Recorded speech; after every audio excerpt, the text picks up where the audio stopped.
Every day, millions of Americans wake up, gear up, and make one of the hardest decisions of their lives. What handgun do I carry today? I mean, come on, how does someone choose their EDC? I've got the KelTec 22 silenced. I've got the Sig. I've got a Glock. So many guns, so little time. Let's get into it. The P365, probably one of my go-tos. I am becoming more and more of a Sig guy.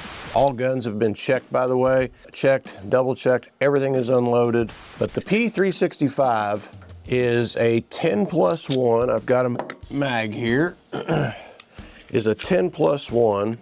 And I think you can actually, with this grip, I think this might add like 2 more rounds. As you can see, the fuzz in from carrying it, I actually carry this gun a lot. This is my go-to. It kind of disappears. Of course, I always carry, and I advocate for it, IWB at the 3:30, 4 o'clock position.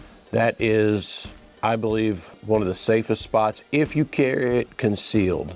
And there's always a chance of it getting exposed when you bend over or do something, you know, out in public or whatever, and your coat or jacket pulls up. I am not a fan of Appendix carry. Tried it, have plenty of holsters, but the Appendix carry does not work for me. And I don't have a belly really. I mean, maybe just a little bit, but I don't know how you guys do it. That Appendix carry is scary. So after the 365, which is my #1 go-to, I enjoy a Sig just 320. And I put the sight on it. I was indoors for quite a while one day, and I went outside and I decided to shoot. And my lens fogged over or what have you, and it kind of irritated me, and I quit carrying it for a little while. So you got to watch your conditions. Not that I couldn't just wipe it off, but if I'm in a gunfight, might be a little bit of a problem. I do like this red dot. It helps my eyes. I wear glasses, but the old trusty iron sights, it's hard to beat the iron sights. And this 320, I've got it with the Sig Romeo 1. It's not a bad sight either. This was kind of a budget gun, and I didn't want to spend a lot on the Holosun, which I also really like Holosun. You'll see that. I haven't carried this gun, but the Canik TTI Combat, man, what a cool gun. Especially it's by Terran Tactical. I don't even know how many rounds. I think it's like 17+1 or something. Ported barrel. These triggers are unbelievable. You can't, there's not a Glock or a Smith & Wesson M&P, or these triggers are impressive. So I've got another Canik that I have somewhere, I think, on this table. If not, it's on another table, but I did carry it for a little while. It's a threaded barrel. Carry-wise, they're like a Glock. They are kind of a big and bulky gun. Now, I'm a 1911 guy. I enjoy my 1911s. This was probably the one that this Kimber Rapide, I think is how it's pronounced. You can see the wear. I carried this for many years. In fact, my last couple of years as a police officer, this was my duty gun. I qualified with it. It's really hard to go wrong with a full-size 1911. Great grip, the precision. Kimber's finishes aren't the greatest. They wear faster, but I carried this for about 5 years straight. I liked it so much, I went out and got me another one. This was their Elite. Put the Holosun on it. I don't like it as much because the Holosun. I mean, I love Holosun, don't get me wrong. The red dot on the 1911, it's wider. At least this Holosun is. When I'm going old school, I'm going with traditional sights. Also, as a police officer, I carried a revolver on my ankle, carrying concealed, not open carrying, carrying concealed, getting you a good ankle holster. And this is, I went through a lot of them. This is the best one, DeSantis. Yeah, DeSantis.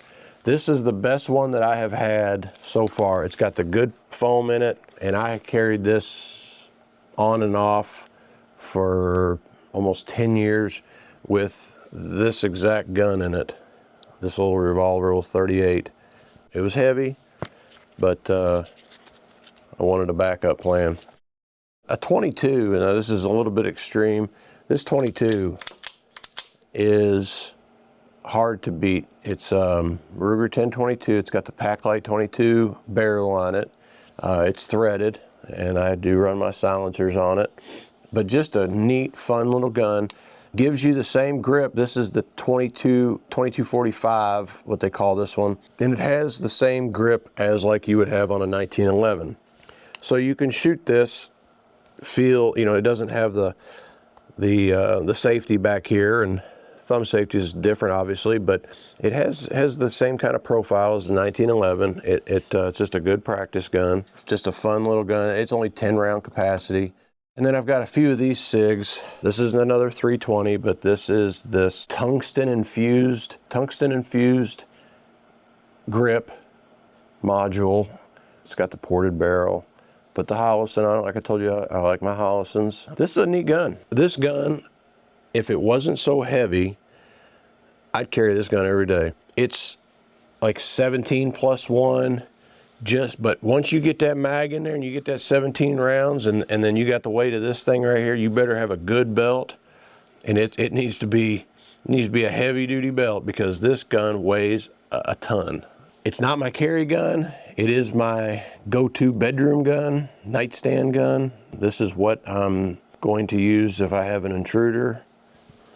But that is just a great gun. The gold barrel, love the gold barrel.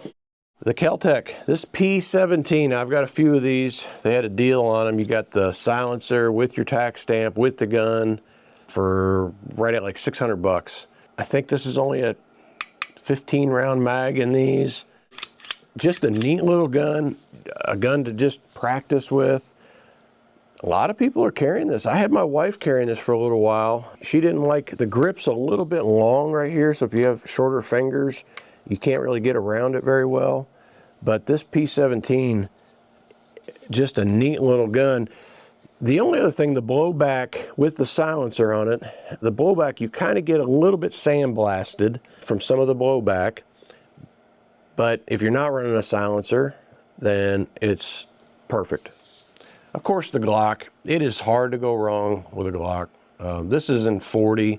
I carried this for quite a while. The Glock has a good fit and finish. Obviously, almost every police officer out there is carrying one. Reliability is unbelievable. Affordability, which not much is affordable, but now that we're going to be in Trump's America, I think we're going to be doing a lot better. For the Glock, for starting out, just a simple gun. It reminds me a lot of, if you are used to revolvers, you don't have to fidget with safeties. Your safety is in your trigger. And obviously, it's just pull the trigger. Some of them are 5 pounds, some of them are 7 pounds. So just depending on your trigger pull and your grip strength, what a great gun. I mean, the reliability is just awesome. I enjoy my revolvers. I carried revolvers on and off. Now, I'm 47 going on 48 years old. Probably carried all this stuff on my waistband at one time or another. And the reliability and the quality of a good revolver. This is a Smith & Wesson. I actually got this at an auction. This was a Kentucky probation and patrol officer auction that I went to, and that's what this gun is. It's in, this is 357. Yeah, this is 357 Magnum. I've got, this one is in 44, just regular 44. Little Rossi, you guys, I think Rossi's coming back. Rossi went out of business for a little while, or somebody bought them out and changed the name, but the quality back in early 2000s, late 1990s is awesome. I mean, just, I've had this since then. I bought it new. When I was younger, obviously I liked the smooth barrel, doesn't have all the ports in it right there. Just a good looking gun. Compact 45, 1911. This is the Springfield Armory. Until about 2 years ago, this was my summer carry gun. And Summer meaning because I'm normally wearing a t-shirt. I can wear it IWB. If you guys don't know what IWB is inside waistband. It's on the inside of my pants. It's not on the outside. You don't have to cover it up so much. It stays tight against you. I carry it around in the 3:30, 4 o'clock position. So far, it hasn't done me wrong yet. Okay, here's a neat little pocket gun. But what this gun, this is just a little 22. You got to take the revolver part out and load it. It's interesting. I have actually just put it in my pocket when we have like different events and things that I can't even get a gun because I'm wearing really nice dress clothes or whatever, but I have put it in my pocket. It will do in a pinch. You got to be up close. It has no accuracy. But this little thing, I've had this for 25 years. I'm thinking they're North American Arms, I believe, who it's made by. Yeah, and I know I think they're still making them. I don't see them that often anymore. They're interesting. They're fun. Another one I have thrown in my pocket a few times, the Snake Slayer Bond Arms. This Bond Arms Snake Slayer. This is 45 Colt or 410. You'd think the 410 has the kick, but the 45, even if you're running the cowboy loads, it has some kick, man. And you talk about it, just a heavy gun. This thing, and you know, it's a single action gun, so you have to pull this back, which pulling that back is probably, I don't know, maybe 5 pounds to pull back. The trigger is every bit of 5 pounds to pull that trigger, if not more. But another one will do in a pinch. I've had this probably for 20 years as well. I have a rule too. I don't sell my guns. I think I've sold 3 guns in my life and I regret every one of them. So when I buy a gun, it stays with me forever. I've gotten into these Prodigies. There's a lot of Springfield Armory Prodigy. It takes the big mags. This is the 2011. They shoot like just as well as some of my more expensive 1911s that are the Safe Queens. And for the price of this one right here, you can go out and beat this thing up instead of spending $5,000 for some of the bigger name brand stuff out there. This Prodigy, for the money, and I mean, it's not even for the money. I think it would compete. I'm not a professional competition shooter, but I think they could take this thing and do a lot with it. I bet they're going to keep up with them. So sometimes it's not about all about the money. It was an experimental thing with my wife. This is the 22 Magnum, M&P 22 Magnum. I got this because she was having some back problems and things, and the gun she was carrying was heavy and hurting her back. I bought her this. It's light, and I can't remember how many rounds it holds. I think it's only 10 plus 1. It might be more, maybe 12. She didn't care much for the trigger, and I'm kind of the same way. It's okay. She's gotten used to the Sig. On the Sig, they're hard to beat right now. Everybody's going to have to step up. Smith & Wesson's going to have to step up because there's not a lot of competition out there. Sig's coming out with some great things. This is the Colt New Agent. It uses the gutter sight system. It's in 45 ACP. My wife got me this for Christmas. I have not carried this much. Everything's shaved down. Everything's like a nub. It needs to get broke in a little bit. She got me this 10, 15 years ago. I don't think I've ever really carried it. I've shot it a lot. I don't know how I feel about this gutter system. You'd have to be close range, and that's what I have found out. Like under 10 yards is pretty easy. Over 10, 15 yards, it starts getting a little bit more complicated. And I don't know, I kind of want a gun that is going to do it all, because you just don't know the scenarios sometimes you're going to be in. So I don't want to miss. So that's why I have not carried this one this much compared to other ones. This is a clone of my very first gun I ever owned, Smith & Wesson 3913, little 9mm. Got the shaved hammer, double action, single action, took me, this is one of the guns I sold and I regretted it, so I had to, years later, I had to buy it. It was driving me nuts, so I had to buy it. Got it back, is how I look at it at this point, because it was the same exact gun as my very first gun I ever owned. And they're reliable. That's Smith. This is the Night Stalker. This is the Tisas brand. Put a Holosun on it. This is another toy. I haven't carried this gun. I don't plan to. This is one that come home from work or come home and want to just go out back for a minute and just shoot without putting earplugs on. I already wear glasses and they're safe. They have safety lenses. Just go out back and shoot real quick. And it's just kind of something that I enjoy. This one. This one's fun.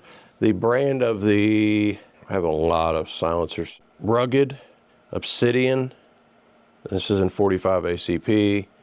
I tell you, the way you can get silencers now, I used to have to wait a year to get my silencer and the waiting, you know, on the background check and all that stuff. And nowadays, I went and got one of these little 22 ones, and I was approved in 48 hours, something like that, 2 days. For every gun, I have at least 15 mags for every gun on this table. I never want to have a gun that I don't have enough mags for to enjoy it. And also, if you need to go out when shit hits the fan, kind of want enough mag. Another Sig. This is the X5 Sig. Again, this is a heavy, heavy gun. It's the tungsten infused. They try to lighten up the slide up here, but I put this Olight on it. I'm just trying it out. I don't know how I feel about it. I don't normally run a light on my gun. That's like the only gun I believe here that has a flashlight on it. I like Olight, by the way. Olight, for the price, their quality is awesome. So what's your EDC? Let me know in the comments. I'm curious. Mine, right now, I'm back to the Legion, Sig Legion 226 in single action only, SOA. This is what my carry has been for the last month. Still a heavy gun, but it's winter time. I'm always wearing multiple layers of clothes. I'm carrying IWB. And I'm also curious, how many of you guys are carrying Appendix? And how are you carrying it? I've bought different holsters with the wedge system. Can't remember all the brand names of the different Appendix, but I couldn't do it. Let me know. Let me know in the comments. I'm curious. Now, if you'll excuse me, I've got some decisions to make. Thanks for watching, guys. Remember this: God, family, country. Stay safe out there.